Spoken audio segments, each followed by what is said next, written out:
Good afternoon, this is a Shaman Oracle reading for Tuesday. Today I'm reading for Leo, Virgo, Libra and Scorpio, and this is now the reading for Scorpio. Welcome Scorpio. I'm using the Archetypes deck, and the first card for you is a so-called Self card called the Queen.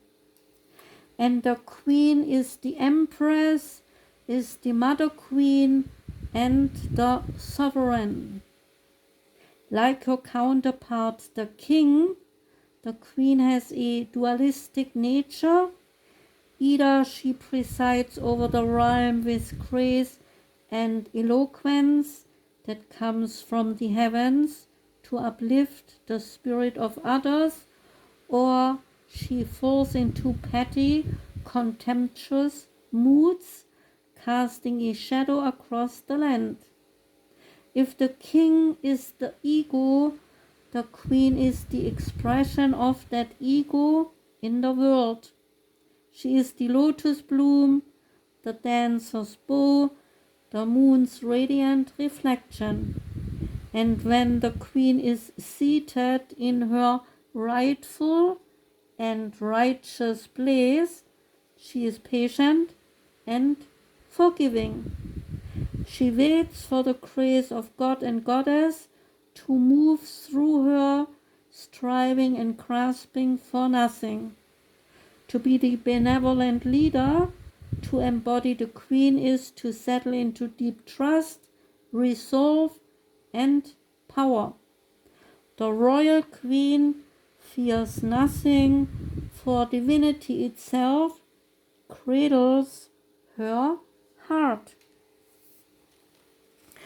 The Queen does not accept the hand of a prince, but claims the throne, knowing the King draws near.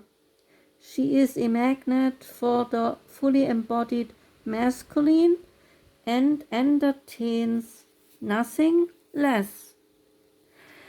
Read Cleopatra's monologue in Shakespeare's Antony and Cleopatra, Act 5, Scene 2, and then read about the goddess Inanna, Terra, and Hera. The second card for you is a so-called Tools card, and it is called the Prayer. And the prayer is the worship, the reverence, and the homage. Ask, what is prayer? When are we in a state of prayer, and when are we not?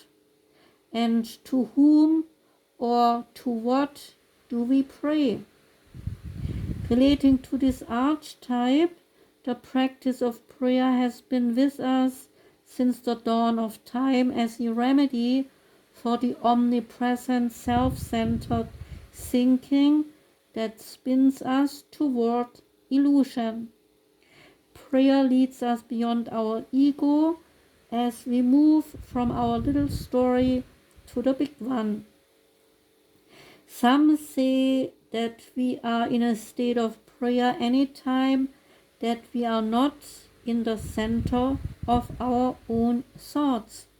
And others say that prayer is a natural result of gratitude. Perhaps it is simply a surrender. Whatever prayer is for you, this card reminds us of its importance. So get quiet, low, humble, and soft. Touch the ground as your heart lifts to the sky.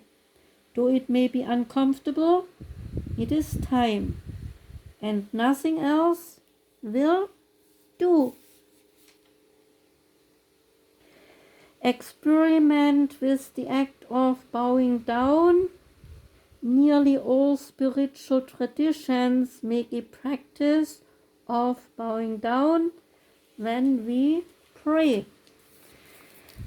And every song, kiss, breath, word can become a prayer.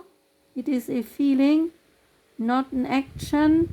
So consider the ancient mantra Ong Namo Guru Dev Namo, which is bow to the creative consciousness within.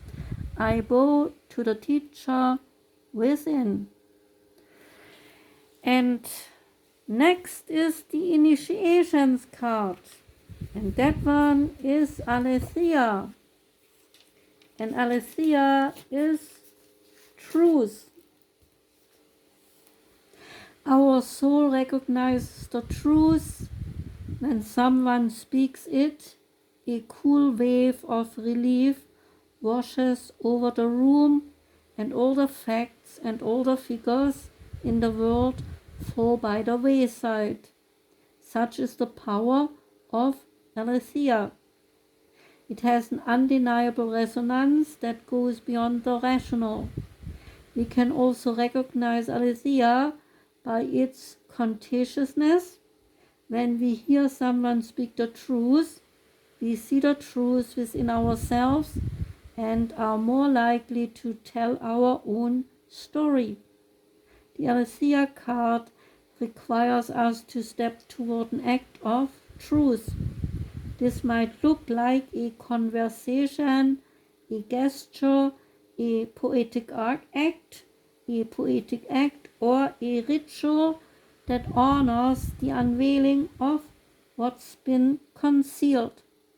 Reclaiming your own truth is a way to reclaim your vital energy, health, and sense of belonging in the world. Truth has its own wings, so set it free. Picasso once said that we all know that art is not truth.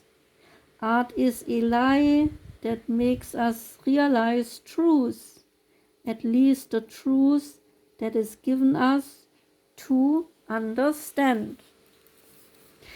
And it is said that the resonance of our voice changes when we speak a falsity.